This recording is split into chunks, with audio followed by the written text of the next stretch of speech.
बहुत ही सत्कारयोग बेरोजगार ET TET पास अध्यापक साथियों सारिਆਂ ਨੂੰ सत श्री अकाल वाहिगुरू जी का खालसा श्री वाहिगुरू जी की फतेह। सो काफ़ी लंबे समय बाद ਅੱਜ ਸਾਥੀਓ ਤੁਹਾਡੇ ਨਾਲ ਲਾਈਵ ਹੋਣ ਦਾ, ਤੁਹਾਡੇ ਨਾਲ ਵਿਚਾਰ ਸਾਂਝੇ ਕਰਨ ਦਾ ਜਿਹੜਾ ਮੌਕਾ ਮਿਲਿਆ ਹੈ।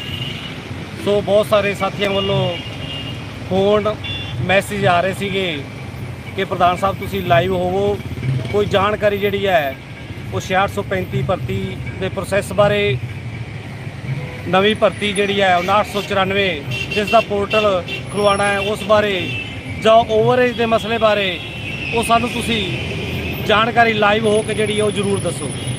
ਸੋ ਸਾਥੀਓ ਅੱਜ ਵੀ ਸਾਨੂੰ 2 ਦਿਨ ਹੋ ਚੱਲੇ ਨੇ, ਅਸੀਂ ਚੰਡੀਗੜ੍ਹ ਦੇ ਵਿੱਚ ਹੀ ਹਾਂ। ਸੋ ਆਪਣੀਆਂ ਭਰਤੀਆਂ ਦੇ ਸੰਬੰਧ ਦੇ ਵਿੱਚ ਹੀ ਤਾਂ ਸਭ ਤੋਂ ਪਹਿਲਾਂ ਮੈਂ ਸਾਰੇ ਸਾਥੀਆਂ ਨੂੰ ਇੱਕ ਗੱਲ ਕਹਿਣਾ ਚਾਹੁੰਦਾ ਕਿ ਕੋਈ ਵੀ ਸਾਥੀ ਪਲੀਜ਼ ਨੈਗੇਟਿਵ ਜਿਹੜਾ ਹੈ, ਨੈਗੇਟਿਵ ਪੱਖ ਜਿਹੜਾ ਹੈ ਉਸ ਨੂੰ ਇੱਕ ਪਾਸੇ ਰੱਖ ਕੇ ਸਿਰਫ ਇੱਕ ਪੋਜ਼ਿਟਿਵ ਪੱਖ ਦੇ ਵੱਲ ਚੱਲ ਕੇ ਸਾਰੇ ਸਾਥੀ ਉਹ ਜਦੋਂ ਤੁਹਾਡੀ ਸੋਚ ਪੋਜ਼ਿਟਿਵ ਵਾਲੇ ਸਾਈਡ ਨੂੰ ਚੱਲੂਗੀ ਤਾਂ ਆਪਣੇ ਆਪ ਰਸਤੇ ਜਿਹੜੇ ਹੈ ਉਹ ਆਪਣੇ ਸਾਫ਼ ਜਿਹੜੇ ਹੁੰਦੇ ਜਾਣਗੇ। ਜਿੱਤ ਜਿਹੜੀ ਹੈ ਉਹ ਆਪਣੇ ਜਿਹੜੀ ਹੈ ਕਦਮਾਂ ਦੇ ਥੱਲੇ ਜਿਹੜੀ ਹੈ ਉਹ ਆਊਗੀ ਤੇ ਤੁਸੀਂ ਜਿਹੜੀ ਹੈ ਸਾਰੇ ਰੁਜ਼ਗਾਰ ਤੇ ਹੋਵੋਗੇ। ਸੋ ਸਾਥੀਓ ਮੈਂ ਤੁਹਾਨੂੰ ਦੱਸ ਦਿਆਂ ਕਿ ਜਿੰਨੀ ਦੇਰ ਤੱਕ ਆਪਾਂ ਇਹਨਾਂ ਗਰੁੱਪਾਂ ਦੀ ਲੜਾਈ, ਇਹਨਾਂ ਜਿਹੜੇ ਇੱਕ ਦੂਜੇ ਦੇ ਉੱਪਰ ਜਿਹੜੇ ਕਿੰਤੂ ਪਰੰਤੂ ਦੀ ਲੜਾਈ ਉਹਨੂੰ ਨਾ ਛੱਡਾਂਗੇ ਤਾਂ ਉਨੀ ਦੇਰ ਤੱਕ ਜਿਹੜੀ ਹੈ ਉਹ ਆਪਾਂ ਜਿੱਤ ਪ੍ਰਾਪਤ ਜਿਹੜੀ ਹੈ ਉਹ ਨਹੀਂ ਕਰ ਸਕਾਂਗੇ। ਕਿਉਂਕਿ ਪਿਛਲੇ ਕੁਝ ਸਮੇਂ ਦੇ ਵਿੱਚ ਬਹੁਤ ਸਾਰਾ ਕੇਡਰ ਜਿਹੜਾ ਉਹ ਨਿਰਾਸ਼ਾ ਦੇ ਵਿੱਚ ਗਿਆ ਕਿ ਇੱਕ ਦੂਸਰੇ ਦੇ ਉੱਪਰ, ਚਾਹੇ ਉਹ ਕੋਈ ਕੈਟਾਗਰੀ ਨੂੰ ਲੈ ਕੇ, ਚਾਹੇ ਕੋਈ ਉਹ ਮੈਰਿਟ ਨੂੰ ਲੈ ਕੇ, ਚਾਹੇ ਕੋਈ ਉਹ ਕੋਈ ਹੋਰ ਮੁੱਦਿਆਂ ਨੂੰ ਲੈ ਕੇ ਜਿਹੜਾ ਉਹ ਆਪਸ ਵਿੱਚ ਜਿਹੜਾ ਹੈ ਉਹਨਾਂ ਨੇ ਇੱਕ ਦੂਸਰੇ ਉੱਪਰ ਕਿੰਤੂ ਪਰੰਤੂ ਕੀਤਾ। ਪਰ ਸਾਥੀਓ ਇਹ ਕੁਛ ਆਪਸ ਵਿੱਚ ਕਰਨ ਦੇ ਨਾਲ ਆਪਾਂ ਨੂੰ ਪ੍ਰਾਪਤ ਨਹੀਂ ਹੋਣਾ ਕੁਝ ਵੀ। ਇਸ ਚੀਜ਼ ਨੂੰ ਜ਼ਰੂਰ ਸੋਚੋ ਕਿਉਂਕਿ ਸਰਕਾਰ ਜਿਹੜੀ ਹੈ, ਸਰਕਾਰ ਇੱਕ ਪਾਵਰ ਦੇਖਦੀ ਹੈ ਜਥੇਬੰਦੀ ਦੀ ਕਿ ਜਥੇਬੰਦੀ ਕਿੰਨੀ ਸਟਰੋਂਗ ਹੈ। ਸੋ ਤੁਹਾਡਾ ਇੱਕ ਇਤਿਹਾਸ ਬੋਲਦਾ ਹੈ ਪੰਜਾਬ ਦੇ ਵਿੱਚ ਕਿ ਈਟੀਟੀ ਜਥੇਬੰਦੀ ਜਿਹੜੀ ਹੈਗੀ ਹੈ ਉਹ ਸਭ ਤੋਂ ਸਟਰੋਂਗ ਜਥੇਬੰਦੀ ਹੈਗੀ ਹੈ। ਸੋ ਮੇਰੀ ਸਾਰੇ ਸਾਥੀਆਂ ਨੂੰ ਬੇਨਤੀ ਹੈ ਕਿ ਜੋ ਤੁਹਾਡਾ ਇਤਿਹਾਸ ਬੋਲਦਾ ਹੈ, ਜੋ ਪੰਜਾਬ ਦੀਆਂ ਕਾਂਗਰਸ ਅਕਾਲੀ ਸਰਕਾਰਾਂ ਨੂੰ ਪਤਾ ਹੈ ਜਥੇਬੰਦੀ ਬਾਰੇ, ਉਹੀ ਅੱਜ ਆਮ ਆਦਮੀ ਪਾਰਟੀ ਨੂੰ ਇੱਕ ਅਹਿਸਾਸ ਹੋਣਾ ਚਾਹੀਦਾ ਹੈ ਕਿ ਪੰਜਾਬ ਦੇ ਵਿੱਚ ਜਿਹੜੀ ਹੈ ਈਟੀਟੀ ਬੇਰੁਜ਼ਗਾਰ ਜਿਹੜੀ ਜਥੇਬੰਦੀ ਹੈ ਉਹ 1 ਨੰਬਰ ਦੀ ਜਥੇਬੰਦੀ ਹੈ, ਉਹ ਸਟਰੋਂਗ ਜਥੇਬੰਦੀ ਹੈ, ਪੋਜ਼ਿਟਿਵ ਸੋਚ ਵਾਲੀ ਜਥੇਬੰਦੀ ਹੈ। ਸੋ ਇਸ ਪੋਜ਼ਿਟਿਵ ਸੋਚ ਨੂੰ ਸਾਰੇ ਸਾਥੀ ਜਿਹੜੀ ਆ ਉਹ ਲੈ ਕੇ ਚੱਲੋ। ਗਰੁੱਪਾਂ ਦੀ ਲੜਾਈ ਜਿਹੜੀ ਹੈ ਉਸ ਨੂੰ ਸਮਾਪਤ ਕਰੋ। ਆਪਾਂ ਸਾਰੇ ਸਾਥੀ ਜਿਹੜੇ ਆ ਉਹ ਰੁਜ਼ਗਾਰ ਤੇ ਹੋਵਾਂਗੇ। ਸੋ ਸਾਥੀਓ ਮੈਂ ਤੁਹਾਨੂੰ ਗੱਲ ਕਹਿਣਾ ਚਾਹੁੰਦਾ ਕਿ ਪਿੱਛੇ 6835 ਦੀ ਸਕਰੂਟਨੀ ਆਪਣੀ ਹੋਈ ਸੀਗੀ। ਸੋ ਉਸ ਤੋਂ ਬਾਅਦ ਆਫਰ ਲੈਟਰ ਜਿਹੜੇ ਆ ਸਕਰੂਟਨੀ ਤੋਂ ਬਾਅਦ ਜਿਹੜੇ ਆਪਣੇ ਤੇ ਸਟੇ ਲੱਗਿਆ ਹੋਇਆ ਸੀਗਾ, ਸਟੇ ਨੂੰ ਆਪਾਂ ਬਹੁਤ ਔਖਾ ਜਿਹੜਾ ਉਹ ਬ੍ਰੇਕ ਕਰਵਾਇਆ, ਉਹ ਤੁਹਾਡੇ ਸਾਰਿਆਂ ਦੇ ਸਾਹਮਣੇ ਹੀ ਹੈ। ਸੋ ਉਸ ਤੋਂ ਬਾਅਦ ਸਰਕਾਰ ਇੰਨਾ ਕੋਈ ਢਿੱਲਾਪਨ ਜਿਹੜਾ ਉਹ ਵਰਤ ਰਹੀ ਹੈ ਕਿ ਡਿਪਾਰਟਮੈਂਟ ਤਾਂ ਦਾ ਕੰਮ ਕਰ ਰਹੀ ਹੈ, ਪਰੰਤੂ ਸਰਕਾਰ ਜਿਹੜੀ ਹੈ ਉਹ ਇੱਕ ਇਸ ਤਰ੍ਹਾਂ ਦੇ ਜਿਹੜੇ ਆ ਹੁਕਮ ਜਿਹੜੇ ਆ, ਸਰਕਾਰ ਬੈਠੀ ਹੁੰਦੀ ਜਦੋਂ ਕੁਰਸੀ ਤੇ ਸਾਡੇ ਸੀਐਮ ਐਜੂਕੇਸ਼ਨ ਮਿਨਿਸਟਰ, ਜਿੰਨੀ ਦੇਰ ਤੱਕ ਉਹਨਾਂ ਦੇ ਹੁਕਮ ਨਹੀਂ ਹੁੰਦੇ ਉਨੀ ਦੇਰ ਤੱਕ ਡਿਪਾਰਟਮੈਂਟ ਵੀ ਜਿਹੜਾ ਹੈ ਉਹ ਜਿਹੜੇ ਆ ਆਫਰ ਲੈਟਰ ਜਿਹੜੇ ਉਹ ਜਾਰੀ ਨਹੀਂ ਕਰ ਸਕਦਾ। ਸੋ ਸਾਥੀਓ ਮੈਂ ਤੁਹਾਨੂੰ ਦੱਸ ਦਿਆਂ ਕਿ ਡਿਪਾਰਟਮੈਂਟ ਦੇ ਵਿੱਚ ਜੋ ਮੀਟਿੰਗਾਂ ਹੁੰਦੀਆਂ ਨੇ ਉਸ ਦੇ ਸੰਬੰਧ ਵਿੱਚ ਤੁਹਾਨੂੰ ਦੱਸੀਏ ਕਿ ਆਪਣਾ ਆਲਰੇਡੀ 6835 ਦੇ ਆਫਰ ਲੈਟਰ ਜਿਹੜੇ ਆ ਉਹ ਬਿਲਕੁਲ ਤਿਆਰ ਨੇ। ਸੋ ਮੈਂ ਤੁਹਾਨੂੰ ਇੱਕ ਗੱਲ ਕਹਿਣਾ ਚਾਹੁੰਦਾ ਕਿ ਇੱਥੇ ਸਿਰਫ ਇੱਕ ਛੋਟਾ ਜਿਹਾ ਮੁੱਦਾ ਜਿਹੜਾ ਲੈ ਕੇ ਸਰਕਾਰ ਚੱਲ ਰਹੀ ਹੈ ਕਿ ਚੋਣ ਜਾਬਤਾ ਜਿਹੜਾ ਲੱਗਿਆ ਹੋਇਆ ਹੈ ਕਿ ਚੋਣ ਜਾਬਤੇ ਦੇ ਵਿੱਚ ਅਸੀਂ ਇਹ ਕੁਝ ਨਹੀਂ ਕਰ ਸਕਦੇ ਜਾਂ ਇਸ ਨੂੰ ਉਜਾਗਰ ਨਹੀਂ ਕਰ ਸਕਦੇ, ਅਸੀਂ ਆਫਰ ਲੈਟਰ ਨਹੀਂ ਦੇ ਸਕਦੇ। ਸੋ ਇੱਥੇ ਇੱਕ ਗੱਲ ਕਹਿ ਦਿਆਂ ਕਿ ਚੋਣ ਜਾਬਤਾ ਜਿਹੜਾ ਹੈ ਸੈਂਟਰ ਦੇ ਵੱਲੋਂ ਲੱਗਿਆ ਹੋਇਆ। ਐਮਪੀ ਦਾ ਇਲੈਕਸ਼ਨ ਜਿਹੜਾ ਹੋ ਰਿਹਾ ਹੈ ਉਹ ਵੀ ਇੱਕ ਸੰਗਰੂਰ ਡਿਸਟ੍ਰਿਕਟ ਦੇ ਵਿੱਚ ਜਿਹਦੇ ਨਾਲ ਰਿਲੇਟਡ ਮਲੇਰਕੋਟਲਾ ਹੋ ਗਿਆ ਜਾਂ ਆਪਣੇ ਬਰਨਾਲਾ ਹੋ ਗਿਆ, ਉਸ ਹਲਕੇ ਦੇ ਵਿੱਚ ਜਿੰਨੇ ਵੀ ਜਿਹੜੇ ਹੈਗੇ ਆ ਕੈਂਡੀਡੇਟ ਹੈਗੇ ਆ ਜਾਂ ਉਹਦੇ ਵਿੱਚ ਜਿੰਨੇ ਸਪੋਰਟਰ ਜਿਹੜੇ ਵੋਟਰ ਹੈਗੇ ਆ ਉਹਨਾਂ ਤੇ ਜਿਹੜਾ ਉਹ ਲਾਗੂ ਹੁੰਦਾ ਹੈ, ਨਾ ਕਿ ਆਲ ਪੰਜਾਬ ਦੇ ਵਿੱਚ ਲਾਗੂ ਹੁੰਦਾ ਹੈ। ਸੋ ਅਸੀਂ ਇਹ ਸਰਕਾਰ ਨੂੰ ਦੱਸਣਾ ਚਾਹੁੰਦੇ ਆ, ਚੇਤਾਵਨੀ ਦੇਣਾ ਚਾਹੁੰਦੇ ਆ ਕਿ ਇਹ ਬਹਾਨੇਬਾਜ਼ੀ ਜਿਹੜੀ ਹੈ ਉਸ ਨੂੰ ਛੱਡੋ। ਬੇਰੁਜ਼ਗਾਰਾਂ ਨੂੰ ਆਫਰ ਲੈਟਰ ਜਿਹੜੇ ਹੈ ਉਹ ਜਾਰੀ ਕਰੋ। ਸੋ ਇਹ ਗੱਲਬਾਤ ਜਿਹੜੀ ਹੈ ਉਹ ਆਪਣੀ ਚੱਲ ਰਹੀ ਹੈ। ਬਹੁਤ ਜਲਦੀ ਸਾਥੀਓ ਥੋੜਾ ਜਿਹਾ ਸਮਾਂ ਦਿਓ, 2-3 ਦਿਨ ਦਾ ਸਮਾਂ ਜਿਹੜਾ ਹੈ ਉਹ ਜ਼ਰੂਰ ਸਮਾਂ ਦਿਓ ਕਿ ਆਪਣੇ ਆਫਰ ਲੈਟਰ ਜਿਹੜੇ ਹੈ ਉਹ ਸਾਰਿਆਂ ਨੂੰ ਮਿਲਣਗੇ। ਦੂਸਰੀ ਗੱਲ, ਸੈਕਿੰਡ ਲਿਸਟਾਂ ਜਿਹੜੀਆਂ ਨੇ ਉਹ ਤਿਆਰ ਕੀਤੀਆਂ ਜਾ ਰਹੀਆਂ ਨੇ। ਥੋੜੇ ਦਿਨਾਂ ਦੇ ਵਿੱਚ ਹੀ ਜਿਹੜੀ ਉਹ ਸੈਕਿੰਡ ਲਿਸਟਾਂ ਵੀ ਜਿਹੜੀਆਂ ਉਹ ਪਾਈਆਂ ਜਾਣਗੀਆਂ। ਸਕਰੂਟਨੀ ਜਿਹੜੀ ਹੈ ਦੁਬਾਰਾ ਜਿਹੜੀ ਹੈ ਆਪਣੇ ਸਾਥੀ ਜਿਹੜੇ ਰਹਿੰਦੇ ਆ ਲੋ ਮੈਰਿਟ ਵਾਲੇ ਜਿਹੜੇ ਉਹ ਸਕਰੂਟਨੀ ਕਰਵਾਉਣ ਵਾਸਤੇ ਆਉਣਗੇ। ਫਿਰ ਇੱਕ ਗੱਲ ਹੋਰ ਦੱਸ ਦਿਆਂ, ਸਿਰਫ ਇਹ 4-5 ਦਿਨ ਦਾ ਜਿਹੜਾ ਹੈ ਉਹ ਸਮਾਂ, 4-5 ਦਿਨਾਂ ਦੇ ਵਿੱਚ ਜਿਹੜਾ ਹੈ ਉਹ ਆਪਣੇ ਸੈਕਿੰਡ ਲਿਸਟਾਂ ਵੀ ਪੈਣਗੀਆਂ, ਆਫਰ ਲੈਟਰ ਵੀ ਮਿਲਣਗੇ। ਤਾਂ ਇੱਕ ਗੱਲ ਮੈਂ ਹੋਰ ਦੱਸ ਦਿਆਂ ਸਾਥੀਓ ਕਿ 5994 ਕੁਝ ਆਪਣੇ ਸਾਥੀ ਜਾਂ ਨਵੇਂ ਟੈਟ ਪਾਸ ਕੀਤੇ ਹੋਏ ਜਿਹੜੇ ਸੀਗੇ ਉਹਨਾਂ ਦੇ ਵੀ ਬਹੁਤ ਸਾਰੇ ਮੈਸੇਜ ਆਉਂਦੇ ਸੀਗੇ।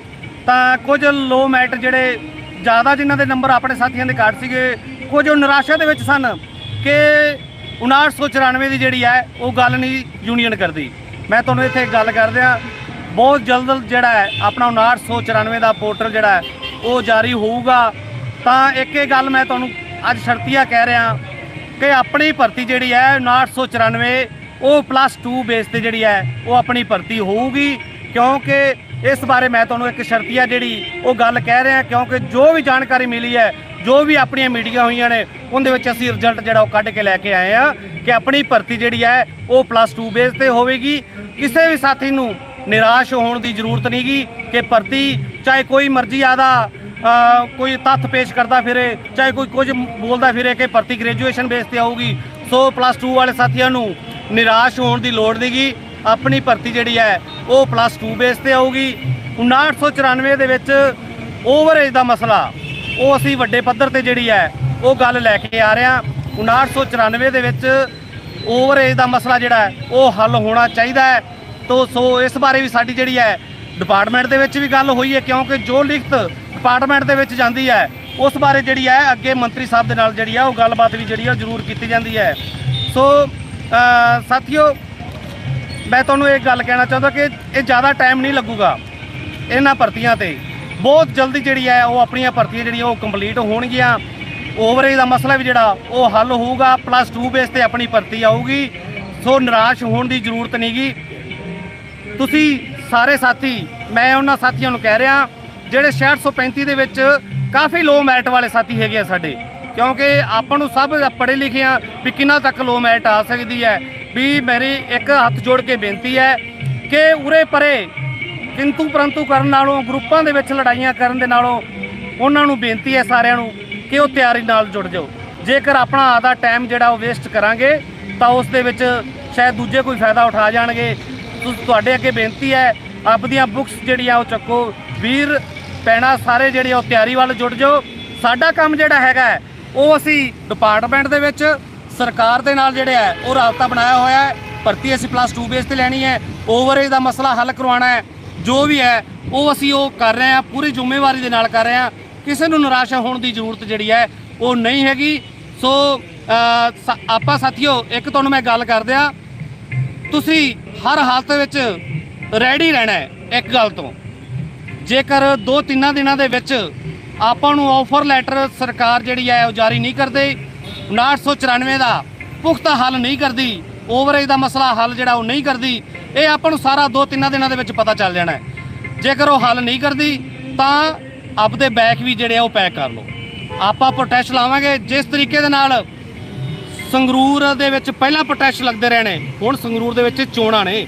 ਅਸੀਂ ਇਹ ਸਰਕਾਰ ਨੂੰ ਚੇਤਾਵਨੀ ਦੇਣਾ ਚਾਹੁੰਦੇ ਹਾਂ ਕਿ ਇੱਕ ਵਾਰ ETT ਦਾ ਹੱਲਾ ਜੇਕਰ ਸੰਗਰੂਰ ਦੇ ਵਿੱਚ ਬੋਲ ਗਿਆ ਤਾਂ MP ਦਾ ਇਲੈਕਸ਼ਨ ਜਿਹੜਾ ਉਹ ਇੱਕ ਇਤਿਹਾਸ ਹੋਊਗਾ ਕਿ ETT ਵਾਲਿਆਂ ਨੇ ਜਿਹੜਾ ਉਹ ਇਤਿਹਾਸ ਜਿਹੜਾ ਹੈ ਉਹ ਜਿਹੜਾ ਖਤਮ ਕੀਤਾ ਹੈ।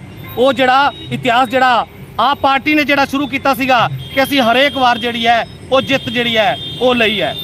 ਸੋ ਰੈਡੀ ਰਹੋ ਪ੍ਰੋਟੈਸਟ ਵਾਸਤੇ। ਸੋ ਸਾਥੀਓ ਇੱਕ ਗੱਲ ਮੈਂ ਤੁਹਾਨੂੰ ਕਰ ਦਿਆਂ ਕਿ ਸਭ ਤੋਂ ਪਹਿਲਾਂ ਜਿਹੜੀ ਆਪਣੀ ਭਰਤੀ ਆਈ ਸੀਗੀ 2364, ਜਿਹੜੀ ਕੋਰਟ ਦੇ ਵੱਲੋਂ ਜਿਹੜੀ ਉਹ ਸਟਕ ਡਾਊਨ ਕਰ ਦਿੱਤੀ ਗਈ ਸੀਗੀ। ਸੋ ਸਾਥੀਓ ਉਸ ਦੀ 20 ਜੁਲਾਈ ਜਿਹੜੀ ਹੈ ਉਹ ਆਪਣੀ ਹੀਅਰਿੰਗ ਹੈ। ਸੋ ਮੈਂ ਉਹ ਤੁਹਾਨੂੰ ਗੱਲ ਦੱਸ ਦਿਆਂ ਕਿ ਜਿਹੜੀ ਹੀਅਰਿੰਗ ਹੈ ਉਹ 20 ਜੁਲਾਈ ਦੀ ਹੈ। ਉਸ ਤੋਂ ਪਹਿਲਾਂ ਅਸੀਂ ਐਡਵੋਕੇਟ ਨਾਲ ਮੀਟਿੰਗ ਕਰਨੀ, ਏਜੀ ਸਾਹਿਬ ਦੇ ਨਾਲ ਮੀਟਿੰਗ ਕਰਨੀ, ਸਰਕਾਰ ਦੇ ਉੱਪਰ ਪ੍ਰੈਸ਼ਰ ਬਣਾਉਣਾ, ਉਹ ਜਿਹੜਾ ਹੈ ਆਪਣੀ ਸਾਰੀ ਜਥੇਬੰਦੀ ਦੇ ਇਕੱਠ ਦੇ ਨਾਲ। ਕਿਉਂਕਿ ਮੈਂ ਤੁਹਾਨੂੰ ਇਹ ਗੱਲ ਕਰਦਾ, ਆਪਣਾ ਮਸਲਾ ਹੱਲ ਜੇਕਰ ਨਹੀਂ ਹੁੰਦਾ, ਆਪਣੀ ਭਰਤੀ ਜੇਕਰ 2364 ਬਹਾਲ ਹੁੰਦੀ ਹੈ ਤਾਂ ਆਪਣਾ ਬਹੁਤ ਸਾਰਾ ਕੈਂਡੀਡੇਟ ਜਿਹੜਾ ਕਾਫੀ ਲੰਮੇ ਸਮੇਂ ਤੋਂ ਪ੍ਰੋਟੈਸਟ ਕਰ ਰਿਹਾ ਹੈ, ਨਵੇਂ ਟੈਟ ਤੋਂ ਪਹਿਲਾਂ ਵਾਲਾ ਜਿਹੜਾ ਆਪਣਾ ਪਿੱਛੇ ਟੈਟ ਹੋਇਆ ਸੀ ਉਸ ਤੋਂ ਪਹਿਲਾਂ ਜਿਹੜਾ ਪ੍ਰੋਟੈਸਟ ਕਰ ਰਿਹਾ ਸੀਗਾ, ਬਹੁਤ ਸਾਰੇ ਉਹਨਾਂ ਨੇ ਜਿਹੜੇ ਆਪਦੇ ਉੱਪਰ ਪਰਚੇ ਵੀ ਕਰਾਏ ਆ, ਡਾਂਗਾ ਖਾਧੀਆਂ। ਆਲਰੇਡੀ ਤਕਰੀਬਨ ਆਪਣਾ ਉਹ ਸਾਰਾ ਕੇਡਰ ਜਿਹੜਾ ਹੈ 2364 ਕਰ ਭਰਤੀ ਕੰਪਲੀਟ ਹੁੰਦੀ ਹੈ, 435 ਕੰਪਲੀਟ ਹੁੰਦੀ ਹੈ ਤਾਂ ਉਹ ਭਰਤੀ ਜਿਹੜੀ ਆ ਆਪਣੇ ਸਾਰੇ ਕੈਂਡੀਡੇਟ ਜਿਹੜੇ ਆ ਉਸ ਭਰਤੀ ਦੇ ਵਿੱਚ ਜਿਹੜਾ ਹੈ ਉਹ ਆ ਜਾਣਗੇ। ਸੋ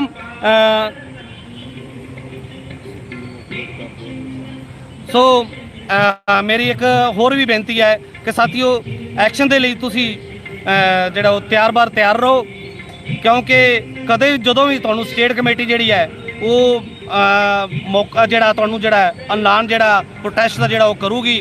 2364 ਦੀ ਗੱਲ ਕਰ ਰਹੇ ਸੀਗੇ ਆਪਾਂ, ਉਹਦੇ ਵਿੱਚ ਮੈਂ ਤੁਹਾਨੂੰ ਇਹ ਦੱਸ ਦਿਆਂ ਕਿ ਆਪਾਂ ਸਰਕਾਰ ਦੇ ਉੱਪਰ ਹੀ ਪ੍ਰੈਸ਼ਰ ਬਣਾ ਕੇ, ਕਿਉਂਕਿ 2364 ਜਿਹੜੀ ਭਰਤੀ ਹੈ ਉਹ ਈਟੀਟੀ ਦੀ ਭਰਤੀ ਹੈ, ਅਸੀਂ ਉਸ ਨੂੰ ਜਿਹੜਾ ਉਹ ਕੰਪਲੀਟ ਕਰਵਾਵਾਂਗੇ।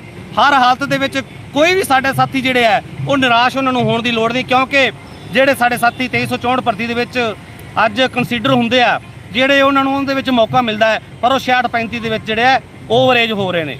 ਸੋ ਸਾਨੂੰ ਇਸ ਗੱਲ ਦਾ ਸਾਰਾ ਪਤਾ ਹੈ, ਸਾਰੀ ਜਾਣਕਾਰੀ ਹੈਗੀ ਹੈ ਕਿ ਅਸੀਂ 2364 ਪੋਸਟ ਜਿਹੜੀ ਹੈ ਉਸ ਨੂੰ ਜਲਦੀ ਜਿਹੜਾ ਅਸੀਂ ਉਹ ਕੰਪਲੀਟ ਕਰਵਾਉਣਾ ਹੈ। 20 ਜੁਲਾਈ ਤੋਂ ਪਹਿਲਾਂ ਅਸੀਂ ਸਰਕਾਰ ਦੇ ਨਾਲ ਵੀ ਮੀਟਿੰਗਾਂ ਕਰਾਂਗੇ, ਏਜੀ ਸਾਹਿਬ ਦੇ ਨਾਲ ਵੀ, ਸਾਡੇ ਐਡਵੋਕੇਟ ਜਿਹੜੇ ਹੈਗੇ ਆ ਡਿਪਟੀ ਏਜੀ, ਉਹਨਾਂ ਨਾਲ ਵੀ ਮੀਟਿੰਗਾਂ ਕਰਕੇ ਹਰ ਹਾਲਤ ਦੇ ਵਿੱਚ ਜਿਹੜੀ ਹੈ ਉਹ ਅਸੀਂ ਸੁਣਵਾਈ ਕਰਵਾ ਕੇ 2364 ਭਰਤੀ ਨੂੰ ਜਿਹੜਾ ਉਹ ਬਹਾਲ ਕਰਵਾਵਾਂਗੇ। ਸੋ ਮੈਂ ਇੱਕ ਬੇਨਤੀ ਕਰਨਾ ਚਾਹੁੰਦਾ ਉਹਨਾਂ ਸਾਥੀਆਂ ਨੂੰ ਜਿਹੜੇ ਕੇਡਰ ਨੂੰ ਡੀਮੋਟੀਵੇਟ ਕਰਦੇ ਆ, ਪਲੀਜ਼ ਹੱਥ ਜੋੜ ਕੇ ਬੇਨਤੀ ਹੈ ਆਪਾਂ ਭਰਤੀਆਂ ਨੂੰ ਜਿਹੜਾ ਕੰਪਲੀਟ ਕਰਵਾਈਏ।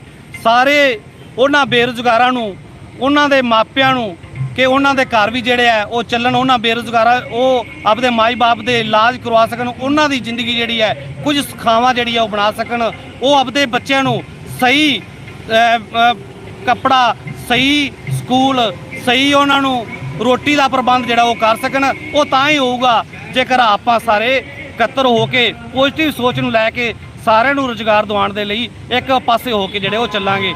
ਸੋ ਮੇਰੀ ਇਹ ਬੇਨਤੀ ਹੈ ਕਿ ਕਿਸੇ ਵੀ ਤਰ੍ਹਾਂ ਦਾ ਕੋਈ ਵੀ ਨੈਗੇਟਿਵ ਜਿਹੜਾ ਮੈਸੇਜ ਜਿਹੜਾ ਉਹ ਨਾ ਫੈਲਾਇਆ ਜਾਵੇ।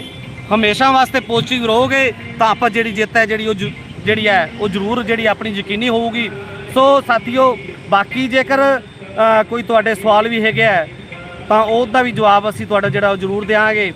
ਤੇ 18-20 ਵਾਲਾ ਜਿਹੜਾ ਕੁਝ ਹੋ ਰਿਹਾ ਸੀਗਾ, ਪਿੱਛੇ ਮੁੱਦਾ ਬਹੁਤ ਸਾਰਾ ਉੱਠਿਆ ਸੀਗਾ 18-20 ਵਾਲਾ। ਸੋ ਮੈਂ ਇੱਥੇ ਇੱਕ ਗੱਲ ਕਹਿਣਾ ਚਾਹੁੰਦਾ ਕਿ ਈਟੀਟੀ ਕੇਡਰ, ਈਟੀਟੀ ਪੁਰਾਣਾ ਕੇਡਰ, ਈਟੀਟੀ 18-20 ਵਾਲਾ ਕੇਡਰ, ਦੇਖੋ ਜਦੋਂ ਜਥੇਬੰਦੀ ਇੱਕ ਇਸ ਤਰ੍ਹਾਂ ਦੀ ਚੀਜ਼ ਹੈ ਕਿ ਇੱਕ ਵਿਚਕਾਰਲਾ ਜਿਹਨੂੰ ਕਹਿੰਦੇ ਵੀ ਇੱਕ ਪਾਸੇ ਕੈਂਡੀਡੇਟ ਜਿਹੜਾ ਰਹਿ ਰਿਹਾ ਹੈ, ਚਾਹੇ ਉਹ ਪੁਰਾਣਾ ਕੈਂਡੀਡੇਟ ਹੈ ਚਾਹੇ ਕੋਈ ਨਵਾਂ ਕੈਂਡੀਡੇਟ 18-20 ਬੈਚ ਦੀ ਜਿਹੜੀ ਉਹ ਗੱਲ ਕਰਦਾ ਹੈ ਵੀ ਅਸੀਂ ਇਨ ਹੋਣਾ ਚਾਹੁੰਦੇ ਹਾਂ, ਕੁਝ ਕਹਿੰਦੇ ਆਊਟ ਆਉਣਾ ਕਰਵਾਉਣਾ ਚਾਹੁੰਦੇ ਹਾਂ। ਦੇਖੋ ਆਲਰੇਡੀ ਜੇਕਰ ਜਿਹੜੀ ਯੂਨੀਅਨ ਹੈ ਇਹ ਕੁਝ ਕਰਾਉਣਾ ਚਾਹੁੰਦੀ ਹੋਵੇ, ਇਹ ਕੁਝ ਜਿਹੜਾ ਹੈ ਉਹ ਉਸ ਤਰੀਕੇ ਨਾਲ ਨਹੀਂ ਹੋ ਸਕਦਾ। ਮੇਰੀ ਤਾਂ ਉਹਨਾਂ ਸਾਥੀਆਂ ਦੇ ਨੂੰ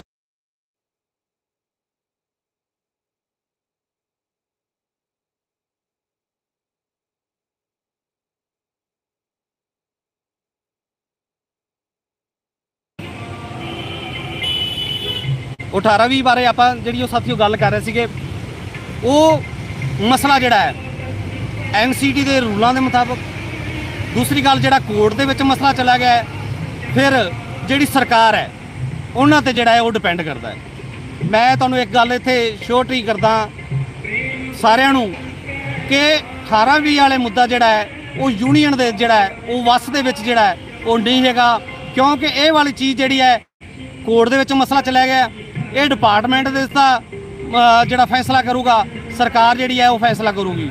ਸੋ ਮੇਰੀ ਇਹ ਹੱਥ ਜੋੜ ਕੇ ਬੇਨਤੀ ਹੈ, ਅਸੀਂ ਕਿਸੇ ਨੂੰ ਰੁਜ਼ਗਾਰ ਕੱਢਣ ਵਾਸਤੇ ਜਾਂ ਰੁਜ਼ਗਾਰ ਦੇਣ ਵਾਸਤੇ ਅਸੀਂ ਉਹ ਗੱਲ ਨਹੀਂ ਕਰਾਂਗੇ ਕਿ ਅਸੀਂ ਕਿਸੇ ਨੂੰ ਬਾਹਰ ਕੱਢ ਦਈਏ, ਇਹ ਕਦੇ ਵੀ ਨਹੀਂ ਹੋਵੇਗਾ।